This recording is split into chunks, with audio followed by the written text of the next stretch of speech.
အားလုံးပဲမင်္ဂလာပါဒီနေ့မှာတော့ဒီ very ဆိုတဲ့စကားလုံးကိုသုံးမဲ့အစားတခြားကိုယ့်ရဲ့ English level ကိုတိုးတက်စေမယ်ပို့ပြီးတော့မှ impressive ဖြစ်စေမယ်စကားလုံးတွေကို sharing လုပ်ပြီးတော့မှဖြစ်ပါတယ်ဆိုတော့ဒီနေ့မှာကျမနဲ့အတူ sharing လုပ်ပြီးတော့မယ်ဆရာအီတန်ကိုလည်း guest speaker အနေနဲ့ခေါ်တာဖြစ်ပါတယ်ဆိုတော့ပထမဆုံးစကားလုံးကကြတော့ very big ဆိုတဲ့စကားလုံးဖြစ်ပါတယ် very big လို့ပြောမယ်အစားအရန်ကိုကြီးမားတယ်ပေါ့နော်အဲ့ဒါကိုပြောမယ်အစားကျမတို့က very big လို့သုံးမယ်အစား massive ဆိုတဲ့စကားလုံးကိုသုံးလို့ရတာဖြစ်ပါတယ် massive ဟုတ်ကဲ့ဆိုတော့အဲ့ဒီအပြင်ပေါ့နော်ဒီအရင်ကြီးမားတယ်ဆိုပြီးတော့ပြောရတဲ့နေရာမှာကျွန်တော်တို့အတိုင်းအတာပေါ်လိုက်ပြီးတော့မှလည်းတခြားစကားလုံးတွေလည်းသုံးလို့ရပါတော့ဆိုတော့အတိုင်းအတာလိုက်ပြီးတော့ပြောမယ်ဆိုလို့ရှိရင် massive ကအလဲအလတ်ဆင့်လောက်မှရှိရပါတော့ဆိုတော့သူ့အောက်မှာဆိုလို့ရှိရင် massive ရဲ့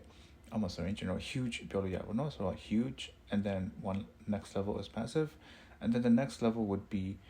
gigantic or even bigger than that could be titanic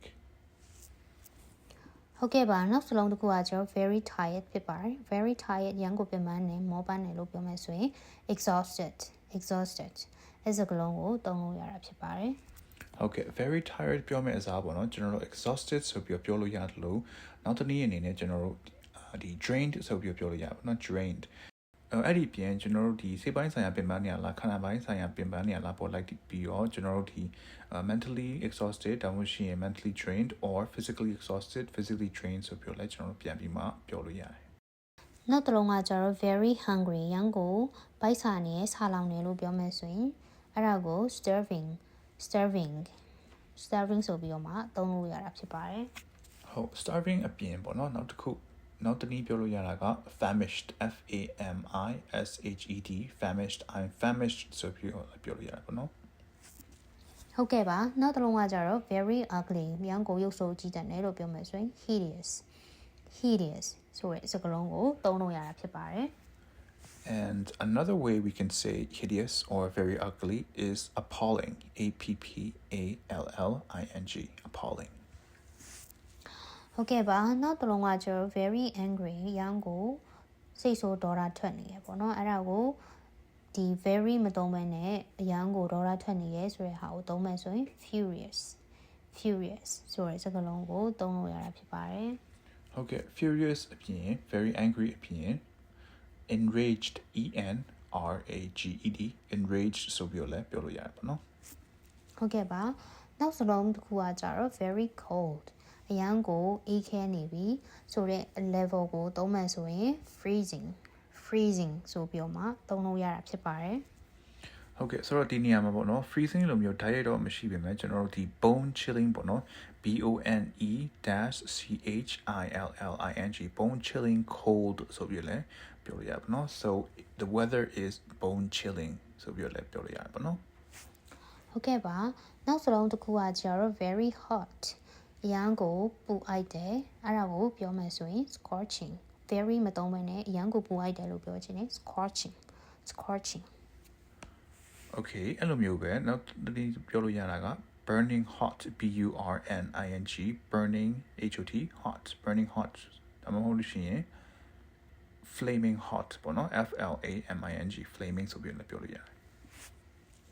Okay နောက်စလုံးတစ်ခုကကျတော့ very funny ရန်ကို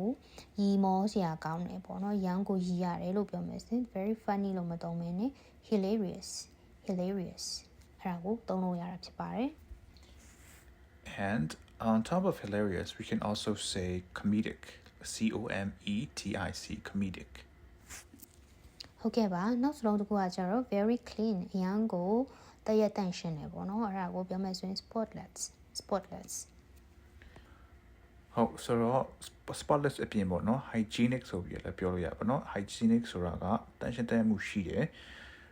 ဆိုတော့ပြောတာဖြစ်ပါတယ် clean ဖြစ်တယ် sanitary ဖြစ်တယ်ဆိုပြီးလည်းပြောလို့ရပါတော့ very dirty ဆိုတဲ့စကားလုံးမှာ filthy ဆိုတဲ့ဟာကိုသုံးလို့ရပါတယ် filthy ဟုတ်ဆိုတော့ filthy အပြင်ပေါ့နော်ကျွန်တော်တို့ unsanitary ဆိုပြီးလည်းပြောလို့ရပါတော့Okay နောက်စလုံးတစ်ခုကကြတော့ very boring ဖြစ်ပါတယ် very boring အရန်ကိုပြီးစရာကောင်းတယ်လို့ပြောမယ်ဆိုရင် dull ဆိုတဲ့စကားလုံးကိုသုံးလို့ရတာဖြစ်ပါတယ် Okay dull အပြင်ပေါ့နော် we can also say in a sentence it was a bore ဟုတ်ကဲ့ပါနောက်စလုံးတစ်ခုကကျတော့ very old အရန်ကိုနှစ်တန်းကြာရှည်နေပြီရန်ကို အိုဟောင်းနေပြီလို့ပြောမယ်ဆိုရင် ancient ကိုသုံးလို့ရတာဖြစ်ပါတယ် ဟုတ်ကဲ့ပါဒီနေရာမှာကျတော့ကျွန်တော်တို့ဒီတက်မဲ့တွေကို ancient ဆိုပြီးပြောတာကိစ္စမရှိပေမဲ့ကျွန်တော်တို့တက်ရှိတွေကို ancient ဆိုပြီးတော့ပြောလို့ရှိရင်တော့နည်းနည်းလေးတော့ complicated တော့ဖြစ်တယ်ပေါ့နော်ဘာလို့လဲဆိုတော့ ancient ဆိုတာကနည်းနည်းလေးတော့ဒီ derogatory တော့နည်းနည်းဖြစ်သွားတယ်ပေါ့နော်ဆိုတော့တက်ရှိတွေကိုတွားပြီးတော့ ancient ဖြစ်နေပါတယ်ကိုယ့်ရဲ့အဖိုးအဖွား ancient ဖြစ်ပါတယ်ဆိုပြီးမပြောသင့်ဘူးပေါ့နော်ဆိုတော့ဒီ ancient ဆိုပြီးပြောမဲ့အစားတက်ရှိတွေကိုများသောအားဖြင့် elder ဆိုပြီးတော့ပြောင်းသုံးတာပို့ပြီးတော့အသင့်တော်တယ်ပေါ့နော်ဟုတ်ကဲ့ပါနောက်တစ်လုံးတစ်ခုကကျွန်တော် very fast အရန်ကိုလင်းမြန်နေပေါ့နော်အရန်ကိုလင်းမြန်တယ်လို့ပြောမှဆိုရင် very မသုံးဘဲနဲ့ကိုရဲ့စကားလုံးကိုပို့ပြီးတော့မှimpressive ဖြစ်စေမယ်ပို့ပြီးတော့မှlevel တစ်ခုတက်ချင်တယ်ဆိုရင်ဒီ rapid ပေါ့နော်ဒီလင်းမြန်အရန်ကိုလင်းမြန်နေဆိုတဲ့စကားလုံးကိုသုံးလို့ရဖြစ်ပါတယ်ဟုတ် rapid အပြင် swift ဆိုပြီးလည်းပြောလို့ရတာပေါ့နော် swiftဟုတ်ကဲ့ပါနောက်ဆုံးစကားလုံးတစ်ခုကကြတော့ very slow အရန်ကိုနှီးကွေးတယ်အဲ့ဒါကိုဒီ very မသုံးဘဲနဲ့သုံးချင်တယ်ဆိုရင် sluggish ဆိုတဲ့စကားလုံးကိုပြန်ပြီးတော့မှသုံးလို့ရတာဖြစ်ပါတယ်ဟုတ်ကဲ့ sluggish အပြင်ပေါ့နော်ကျွန်တော်ထပ်ပြီးတော့ we could also say it took forever or we could also say something is lethargic lethargic lethargicဟုတ်ကဲ့ပါဒီနေ့စကားလုံးတွေကို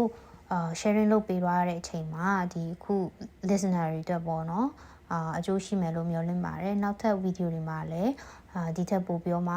ကောင်းမွန်တဲ့အကျိုးရှိတဲ့စကားလုံးတွေကိုဝေမျှပေးတော့မှာမို့လို့ like and subscribe လုပ်တာပေးဖို့အားလုံးကိုပြောချင်ပါတယ်ဆိုတော့အားလုံးပဲကျေးဇူးတင်ပါတယ် bye bye